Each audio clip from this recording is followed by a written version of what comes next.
Hey, welcome back. In this video, I'll show you how I made this from that. First, I know what some of you are asking. Michael, how long did this take to solve? Well, it took about 22 hours to solve 4 seconds. And the storage space, over 100 gigabytes. But does every free surface flow simulation have to be like this? Often no. We'll see why mine took so long to solve and why it requires so much storage space. I solved this analysis on this computer here. It's a Dell M6600 with 16 gigabytes of RAM, 2.5 gigahertz processor with 8 logical CPUs. That's 4 cores hyper-threaded. I took an approach similar to a pool trick shot I did a few years ago, where I took a still image of a video, brought it into SOLIDWORKS using Sketch Picture. Actually, wait, this is where it gets technical. So if you just want to see some more awesome 3D visualizations of fluid,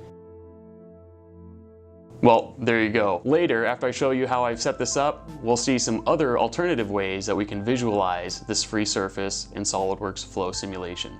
Getting into SOLIDWORKS, I took a multi-body approach, no messing around with assemblies here. So as you can see, I have 3 different revolve features. I can use tab to hide those individual bodies, shift tab to bring them back. But let's use that rollback bar to step through how I created this model. Getting into that first sketch, you can see how I use Sketch Picture to bring in that image from the video that you saw earlier. I'll suppress this and you can see these sketches, under constraint in this case, I know, not the best practice, but I was able to use those thin profiles to create thin revolves. And then finally used a solid profile to create an initial volume for the water that's going to come out of that water bottle. Now we're ready to get into SOLIDWORKS Flow Simulation. Let me show you what it looked like to create a new study here using the wizard. We specify the default options here for the study, time dependent of course. We're going to try and solve for 5 seconds. Take a look at gravity, absolutely, and that free surface option. We pick our gases, air, and our fluid, water. Awesome, we can pick both now. And the concentrations, the initial fluid, air, absolutely. But how do I define that initial fluid domain? Well, before I do that, let's take a look at the entire computational domain. If you ever get a view like this, trying to edit that computational domain, turn off perspective. Now I can squish this down to only what I'm interested in solving. I don't have to solve any extra volumes, which can dramatically increase my solution time. No thank you. So how did I define that initial volume of water? Well, we go to our flow simulation menu, insert initial conditions. I pick the fluid body, that revolve 1 feature in this case, enable disable solid components, and specify the concentration to be water. Now from here, the only other thing I need to do is define local meshes, so I get a really fine mesh, make my results really good. Flow simulation makes this easy, don't need to create any additional geometry. There's a cylinder option built right in to define these different regions. So let's load up some of these results and take a look at what that mesh looked like. Keep in mind, one of the best practices using flow simulation is to first create your mesh and then visualize your mesh before you do the entire solution. That's what we're doing here. So I can create a cut plot to visualize that mesh, drag it through my computational domain to visualize, and sure enough, I have a very good uniform mesh in the areas I'm concerned with. How long is this going to take to solve? Well, I do have total cells, fluid cells to give me some indication over what that solution time may look like and the RAM requirements when I solve this.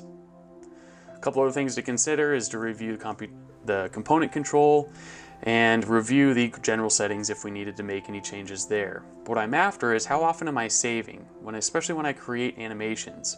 We'll go into the calculation control options here, go to that savings tab, the saving tab, and take a look at the full results. This is why it required over 100 gigabytes, as I saved full results at a fraction of a second.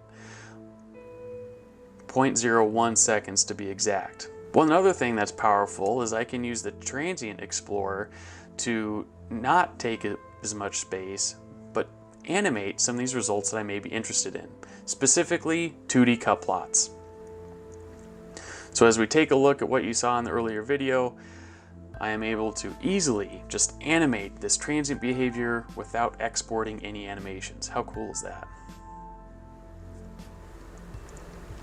We can edit this plot. You can see I use that volume fraction of water, enabled that 3D profile, which gives us a really cool lighting effect, especially when we rotate this around and animate it. Getting back in here, you can also see that I turned on those grid lines, and you can visualize these. You don't want to be too dense. I wanted to give some sort of sense of the mesh size and how this interacted with the results. But how about 3D results? Isosurfaces, a great way to communicate that free surface flow. So what we're taking a look at here is a velocity plot where the white is a higher speed, the blue is a lower speed of the water. But for the value of this isosurface, I picked a value that kind of made sense with that level of water as it was increasing in the mug.